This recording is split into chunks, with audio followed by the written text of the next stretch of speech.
ഒരുപാട് സവിശേഷതകളുണ്ട്.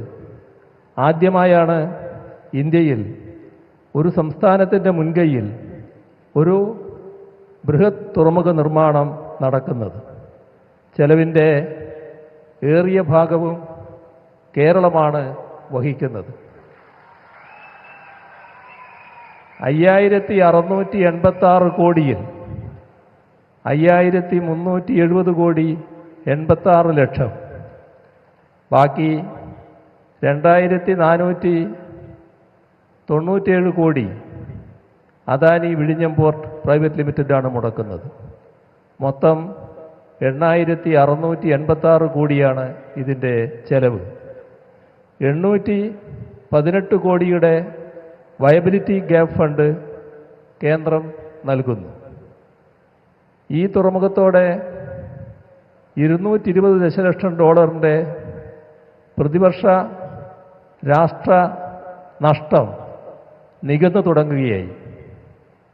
75% container transhipment cargo വിദേശ തുറമുഖങ്ങളിലേക്ക് തിരിച്ചുവിടുകയായിരുന്നു. ഇതുപോലൊരു സൗകര്യം നമുക്കില്ലാത്തതുകൊണ്ട് ഇക്കാലം അത്രയും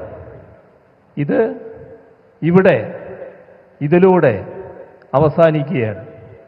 രാഷ്ട്രനഷ്ടം വലിയൊരളവിൽ പരിഹരിക്കാൻ കേരളത്തിന് കഴിയുന്നുവെന്നത് കേരളീയർക്കാകെ അഭിമാനകരമാണ്.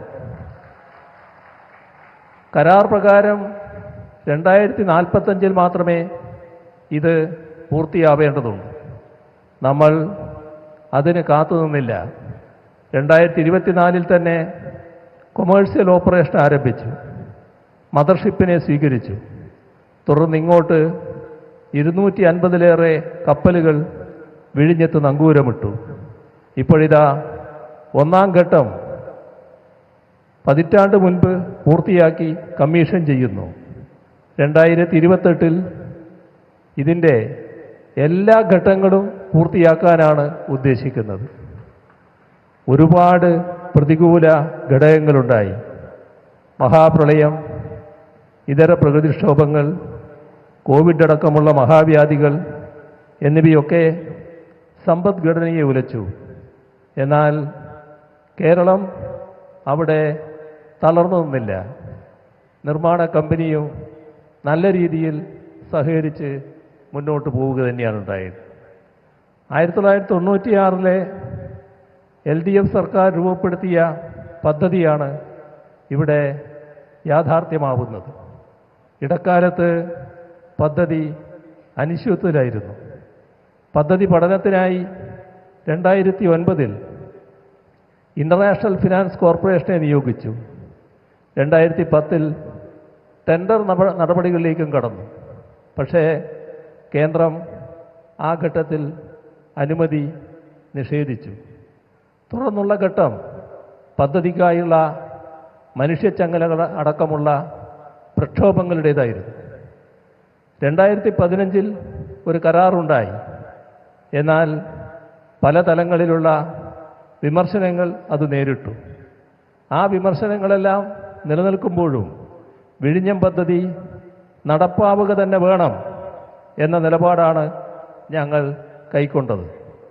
വികസന കാര്യത്തിൽ രാഷ്ട്രീയ വേർതിരിവ് വേണ്ട എന്ന നയമാണ് കൈക്കൊണ്ടത്.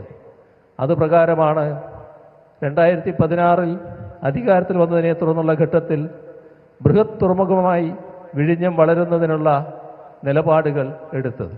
അതാണ് വിഴിഞ്ഞത്തെ ഇന്നത്തെ നിലയിൽ യാഥാർത്ഥ്യമാക്കി മാറ്റിയത്. സ്ഥാപിത താൽപ്പര്യക്കാർ പടർത്താൻ ശ്രമിച്ച തെറ്റിദ്ധാരണകളെ ജനങ്ങളെ വിശ്വാസത്തിലെടുത്ത് അതിജീവിച്ചു.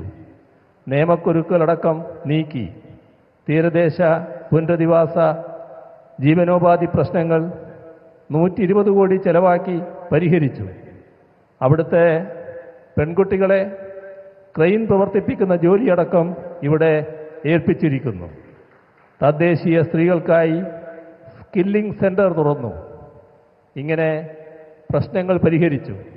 സങ്കടങ്ങൾക്ക് അറുതിയുണ്ടാക്കിയാണ് സർക്കാർ നീങ്ങിയത്.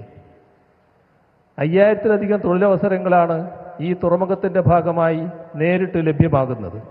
കൂടുതൽ പേർക്ക് ഇത് പ്രയോജനകരമാകുന്നു എന്ന് ഉറപ്പുവരുത്തുകയാണ്. കേരളത്തിൻ്റെ അതിനപ്പുറം ഇന്ത്യയുടെ ആകെ വികസനത്തെ ഈ തുറമുഖം വലിയ തോതിൽ ഭദ്രമാക്കുമെന്ന കാര്യത്തിൽ സംശയമില്ല. On behalf of the people of Kerala, I once again express our sincere gratitude to the Honorable Prime Minister for visiting our state to dedicate the landmark project to the nation.